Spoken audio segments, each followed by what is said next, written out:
देखिए, उत्तरकाशी की टनल में फंसे मजदूरों को जैसे सुरक्षित बाहर निकाले जाने की खबर आई, पूरा देश जश्न में डूब गया। पीएम मोदी को ये जानकारी जैसे ही दी गई, उन्होंने बाहर निकाले गए मजदूरों से फोन पर बातचीत की और उन्हें शुभकामनाएं दी।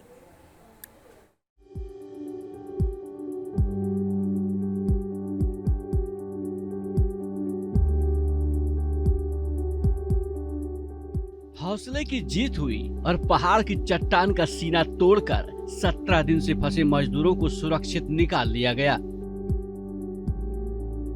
140 करोड़ लोगों की दुआओं का असर था कि काल को मात देकर अंधेरे में डूबी 41 जिंदगियों को नया आगाज मिला और दुनिया ने नए भारत का नया स्वरूप देखा, जो न डरता है न हारता है और वो मुश्किलों से हर कदम पर मुकाबले का हौसला रखता है।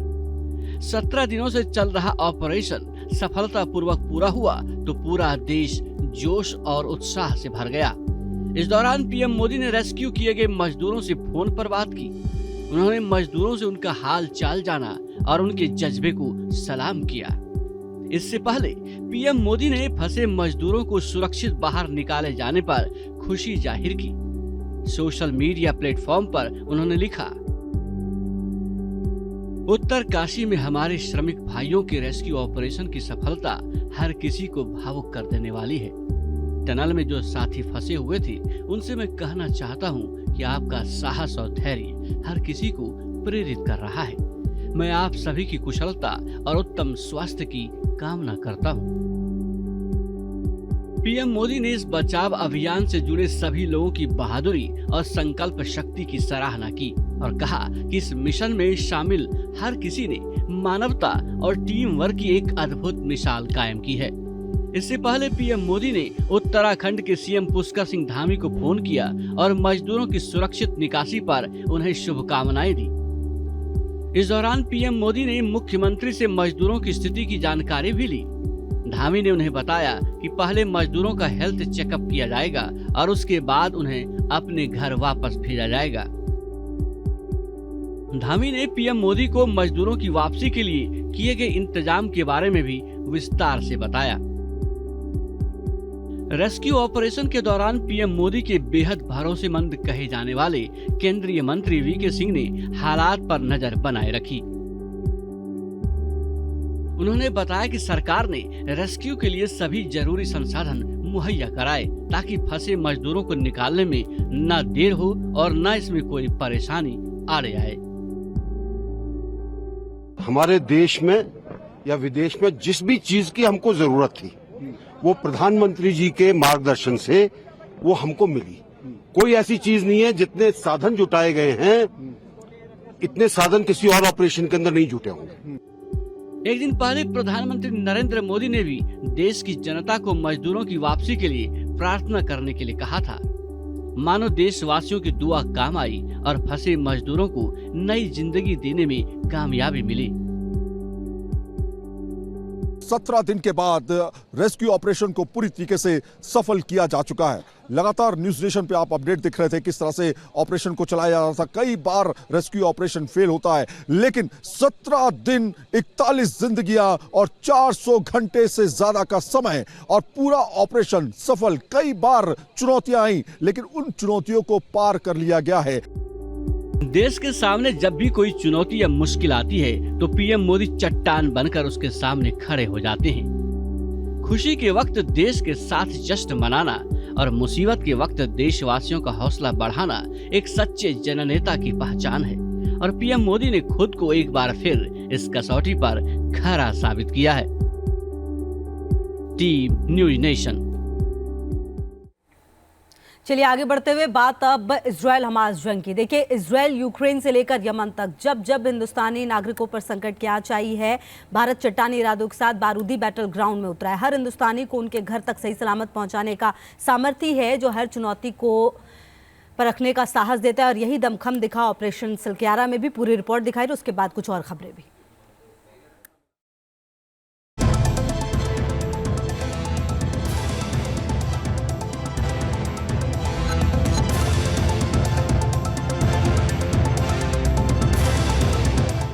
ये काल को मात देने का जश्न है।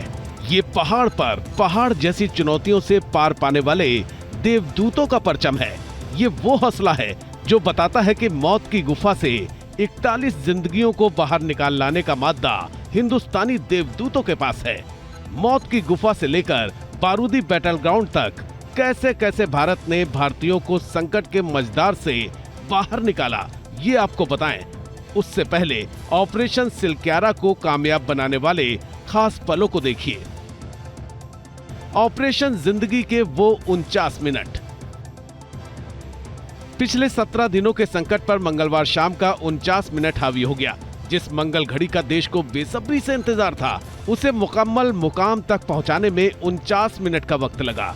49 मिनट में सभी 41 मजदूर बारी बारी से बाहर आते गए और इस तरह 41 परिवारों के अनमोल खुशियां भी लौट आई।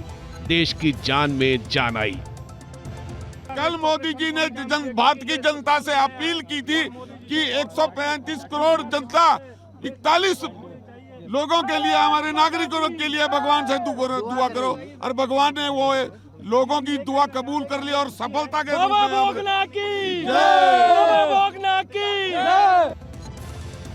कहते हैं एक सैनिक किसी भी पद पर हो, मगर उसके अंदर का सैन्य अनुशासन और मिशन पूरा करने का जज्बा कभी कुंद नहीं होता।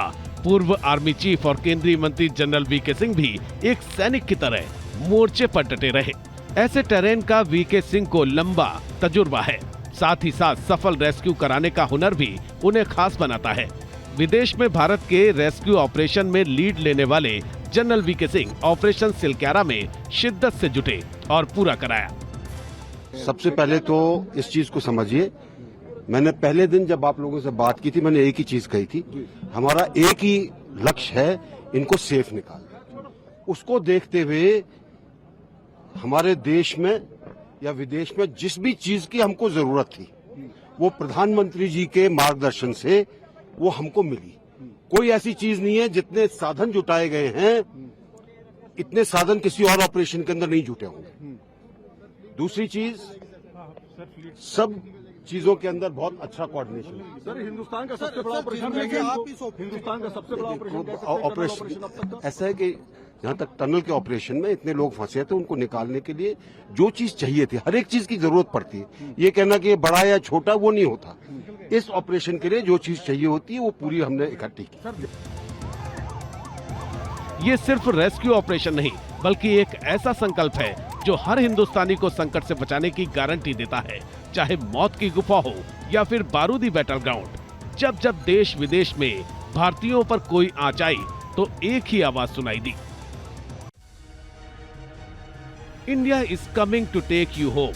ऑपरेशन अजय, यही है वो रेस्क्यू मिशन जिसके जरिए वॉर जोन इजराइल से सभी भारतीयों को पिछले महीने निकाला गया।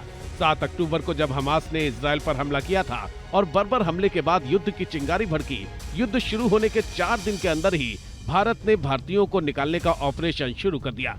भारत के विमान लगातार चक्कर काटते रहे। अब तक 11,000 से ज्यादा लोग निकाले गए, जिसमें सिर्फ भारत के ही नागरिक नहीं हैं, बल्कि कई देशों के नागरिक शामिल हैं।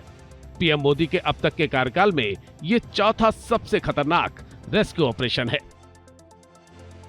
2015 का ऑपरेशन राहत, वो जनवरी 2015 का वक्त था जब पीएम मोदी को देश की कमान संभाले अभी 9 महीने भी नहीं गुजरे थे। तब मिडिल ईस्ट में हजारों भारतीय फंस गए थे। बैटल ग्राउंड था यमन, जब हूती के हथियारबंद आतंकियों ने सिविल वॉर की आग भड़का दी थी। जो सामने दिखता उसे गोली मार देते। पूरा यमन अराजकता की आग में जल रहा था। उस दौरान पीएम मोदी ने तत्कालीन विदेश राज्य मंत्री वीके सिंह को एक स्पेशल टास्क दिया और यमन से भारतीयों को निकालने का प्लान बनाया। ऑपरेशन राहत लॉन्च कर 6 दिनों के अंदर 1500 से ज्यादा भारतीयों को समंदर के रास्ते निकाला गया। ऑपरेशन राहत के किस्से दुनिया भर में सुनाए जाते हैं, क्योंकि कोई नहीं जानता था कि कब हूती की नेवल फोर्स कौन सी शिप को निशाना बना दे। लेकिन खतरनाक ऑपरेशन को भारत ने पूरा कर दिखाया। भारत ही नहीं, नेपाल, भूटान, बांग्लादेश जैसे नागरिकों की भी जान बचाई। ऑपरेशन गंगा, कोरोना काल की त्रासदी के बाद एक और संकट भारतीयों पर आया। रूस और यूक्रेन की जंग में हजारों भारतीय छात्र फंस गए थे। कई फ्रंट पर छिड़ी लड़ाई में जब महाशक्तियों के विमानों ने लैंडिंग से इनकार कर दिया था, तब भारत का विमान वॉर जोन में लैंडिंग और टेक ऑफ कर रहा था। यूक्रेन में फंसे भारतीयों को वापस लाने के लिए ऑपरेशन गंगा के तहत 798 छात्रों को भारत लाया गया था। इसके अलावा रोमानिया से 200, हंगरी से 210 और पोलैंड से 208 भारतीय छात्र वापस लाए गए थे। 3 न्यूज नेशन।